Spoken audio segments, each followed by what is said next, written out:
Hey everyone, just wanted to make a video again for you. This time it's another book review. I know I've been kind of book review heavy, but I've been doing lots of reading and I just wanted to share my thoughts about it. First of all, I'd like to apologize for my hair. I know it's really fluffy and out of whack right now, to say the least. It's just because I got out of the shower and it's really hot in my room right now. So I just kind of want to let it air dry and I'll deal with it later. So yeah, apologize for the hair, but it's temporary, and I wanted to do a review on this video before it goes back to the library in 10 minutes, so here it is. I know I've talked about it in my two other videos so far, but yeah, it's what I read. It took a little bit to read. It took me actually 3 weeks to read. I'm slow and I've got lots of other stuff to do and read too. So this is Something Blue by Emily Giffin, and it's a sequel to Something Borrowed. Yeah. So that's the book.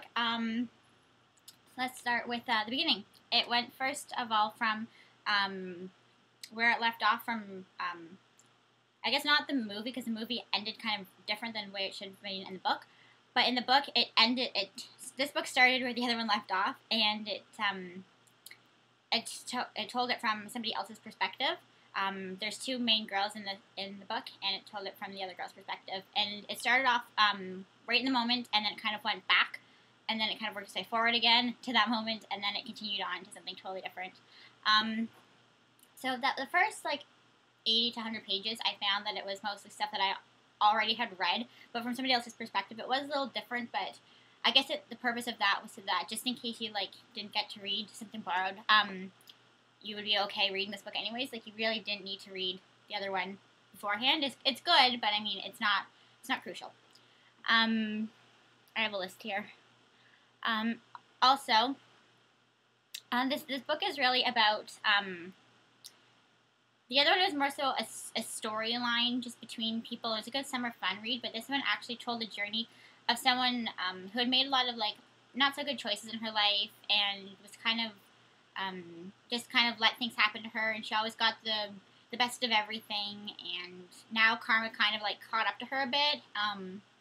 But not so much karma, bad things didn't happen back to her, but she started to realize things, and someone really told her to her face what people's issues were with her, and she really took that personally, and she wanted to improve herself. And I think that's really important with people these days. Need to constantly better themselves, and it taught lots of good life lessons, self-reflection, and yeah.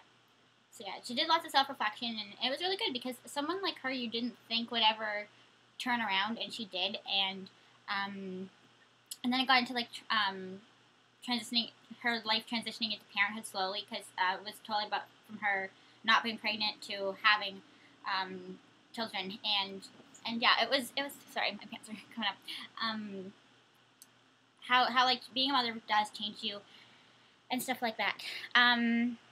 Also, what I really like about just any of Emily's books is that they're really realistic, what people's inner thoughts are, what people say, how people react to what you're doing, what you say, and stuff like that. They're really real, and they're not just put in there for entertainment purposes. It is very real. I can totally picture situations actually occurring that I'm reading about. So books like that kind of interest me more than type of more fantasy stuff. I can't really get into that if it can't actually happen. So that's just personal preference for me.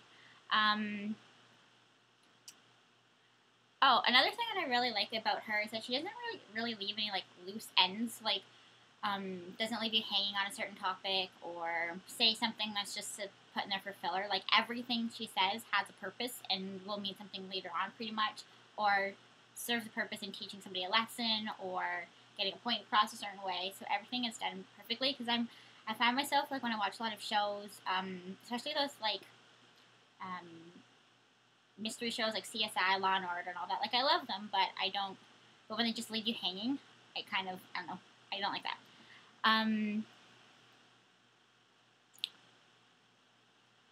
What else do I have here? So when I was reading this book, I was kind of sure the whole time how it would end. Not that I try to predict anything in the future in the book or anything, because I did enjoy reading it the whole time. I could not put it down. And but the ending I was really concerned about, because I didn't want it to be too I keep losing my words.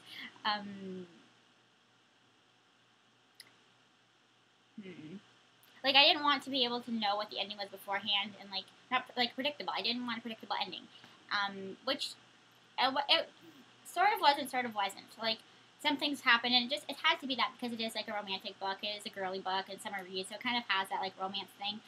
But at the very end, like, I was really, really happy with the ending. She mentioned something like something blue. Like, I had no idea what this something blue actually meant and what it represented. And they dropped hints along the way, and like most people, I'm sure, would know what it is. But me, I didn't really pick it up until like literally the last like 15 pages, and it tied in so perfectly. And I left the book, and I wanted more. And that's the thing too. When I was reading the series, I found out that it was only just the 2 books before she got into just her single books.